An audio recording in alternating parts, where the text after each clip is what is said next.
ओम नमो भगवते वासुदेवाय। श्रीमद् भागवत महापुराण के द्वितीय खंड के नवम स्कंद का अथाष्टोदशो अध्याय मैं पढ़ रही हूँ। ययाति चरित्र। श्री सुखदेव जी कहते हैं, परीक्षित, जैसे शरीरधारियों के 6 इंद्रियां होती हैं, वैसे ही नहुष के 6 पुत्र थे। उनके नाम थे यति, ययाति, संयाति, आजति, विजति और कृति। नहुष अपने बड़े पुत्र यति को राज्य देना चाहते थे, परंतु उसने स्वीकार नहीं किया, क्योंकि वह राज्य पाने का परिणाम जानता था। राज्य एक ऐसी वस्तु है कि जो उसके दाव पेच और प्रबंध आदि में भीतर प्रवेश कर जाता है, वे अपने आत्म स्वरूप को नहीं समझ पाता। जब इंद्र पत्नी शची से सहवास करने की चेष्टा करने के कारण नहुष को ब्राह्मणों ने इंद्र पद से गिरा दिया और अजगर बना दिया, तब राजा के पद पर ययाति बैठे। ययाति ने अपने 4 छोटे भाइयों को 4 दिशाओं में नियुक्त कर दिया और स्वयं शुक्राचार्य की पुत्री देवयानी और दैत्यराज वृषपर्वा की पुत्री शर्मिष्ठा को पत्नी के रूप में स्वीकार करके पृथ्वी की रक्षा करने लगे। राजा परीक्षित ने पूछा, भगवान शुक्राचार्य तो ब्राह्मण थे और ययाति क्षत्रिय, फिर ब्राह्मण कन्या और क्षत्रिय वर का उल्टा विवाह कैसे हुआ? श्री सुखदेव जी ने कहा, राजन, दानवराज वृषपर्वा की एक बड़ी माननीय कन्या थी। उसका नाम था शर्मिष्ठा। वह एक दिन अपनी गुरुपुत्री देवयानी और हजारों सखियों के साथ अपनी राजधानी के श्रेष्ठ उद्यान में टहल रही थी। उस उद्यान में सुंदर सुंदर पुष्पों से लदे हुए अनेक वृक्ष थे। उसमें एक बड़ा ही सुंदर सरोवर था। सरोवर में कमल खिले हुए थे और उन पर बड़े ही मधुर स्वर से भौरे गुंजार कर रहे थे। उसकी ध्वनि से सरोवर का तट गूंज रहा था। जलाशय के पास पहुंचने पर उन सुंदरी कन्याओं ने अपने अपने वस्त्र तो घाट पर रख दिए और उस तालाब में प्रवेश करके भी एक दूसरे पर जल उलीच उलीच कर क्रीड़ा करने लगे। उसी समय उधर से पार्वती जी के साथ बैल पर चढ़े हुए भगवान शंकर जी आए। उनको देखकर सबकी सब कन्याएं सुखजा गई और उन्होंने झटपट सरोवर से निकलकर अपने अपने वस्त्र पहन लिए। शीघ्रता के कारण शर्मिष्ठा ने अनजान में देवयानी के वस्त्र को अपना समझकर पहन लिया। इस पर देवयानी क्रोध के मारे आग बबूला होगी। उसने कहा, अरे देखो तो सही, इस दासी ने कितना अनुचित काम कर डाला। राम राम, जैसे कुतिया यज्ञ का हविष उठा ले जाए, वैसे ही इसने मेरे वस्त्र पहन लिए हैं। जिन ब्राह्मणों ने अपने तपोबल से इस संसार की सृष्टि की है, जो परम पुरुष परमात्मा के मुख रूप हैं, जो अपने हृदय में निरंतर ज्योतिर्मय परमात्मा को धारण किए रहते हैं, और जिन्होंने संपूर्ण प्राणियों के कल्याण के लिए वैदिक मार्ग का निर्देश किया है, बड़े बड़े लोकपाल तथा देवराज इंद्र, ब्रह्मा आदि भी जिनके चरणों की वंदना और सेवा करते हैं, और तो क्या, लक्ष्मी जी की एकमात्र आश्रय परम पावन विश्वात्मा भगवान भी जिनकी वंदना और स्तुति करते हैं, उन्हीं ब्राह्मणों में हम सबसे श्रेष्ठ भृगुवंशी हैं। और इसका पिता प्रथम तो असुर है, फिर हमारा शिष्य है।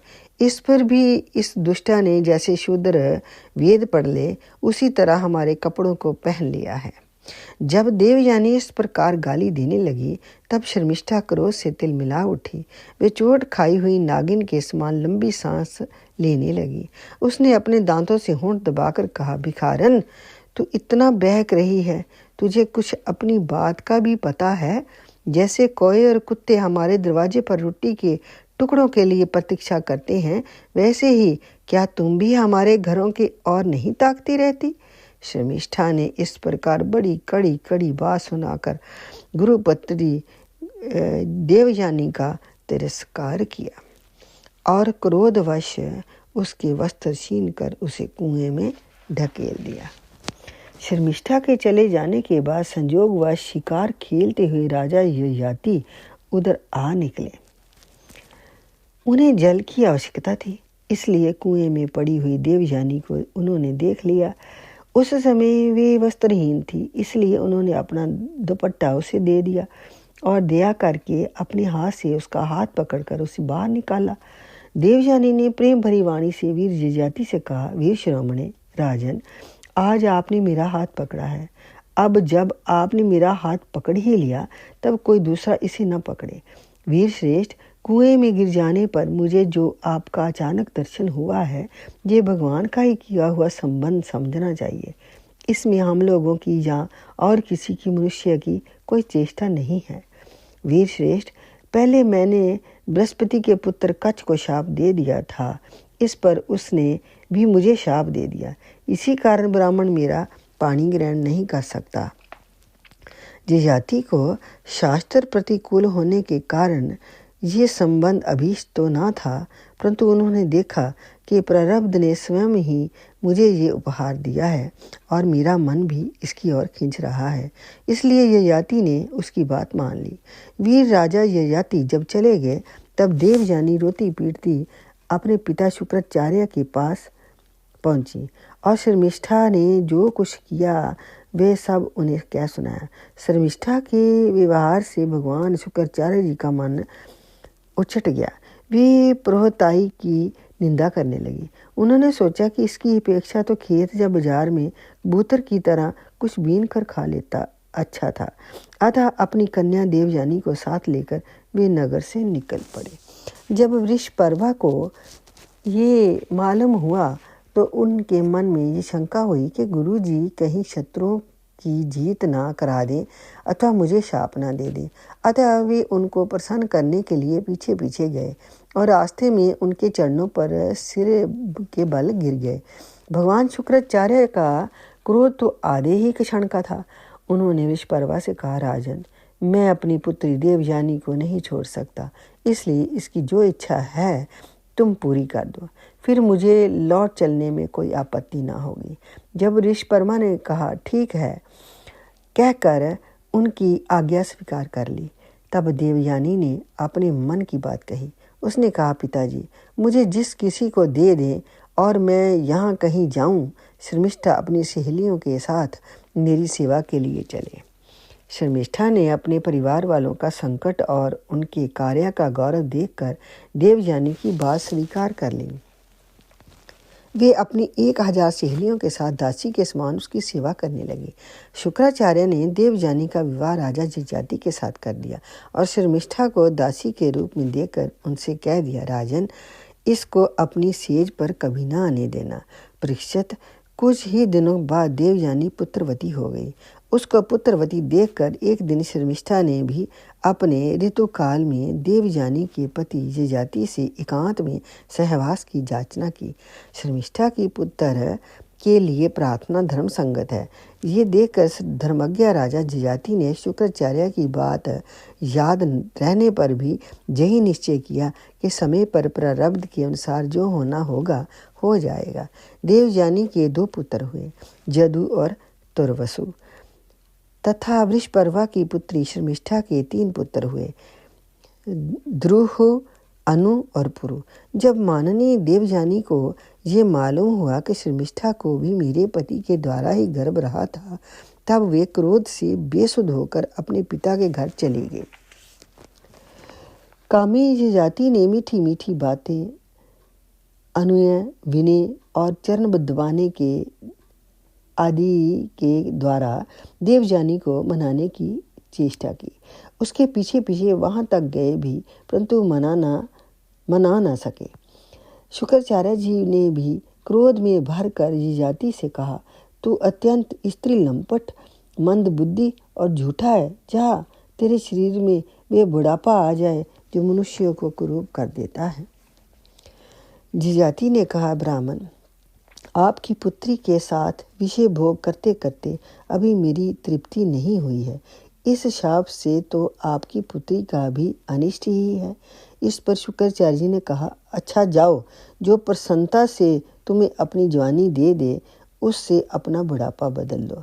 शुक्राचार्य जी ने जब ऐसी व्यवस्था दे दी तब अपनी राजधानी में आकर यजाति ने अपने बड़े पुत्र यदु से कहा, बेटा तुम अपनी जवानी मुझे दे दो और अपने नाना का दिया हुआ ये बुढ़ापा तुम स्वीकार कर लो, क्योंकि मेरे प्यारे पुत्र मैं अभी विषयों से तृप्त नहीं हुआ हूँ, इसलिए तुम्हारी आजू लेकर मैं कुछ वर्षों तक और आनंद भोगूंगा।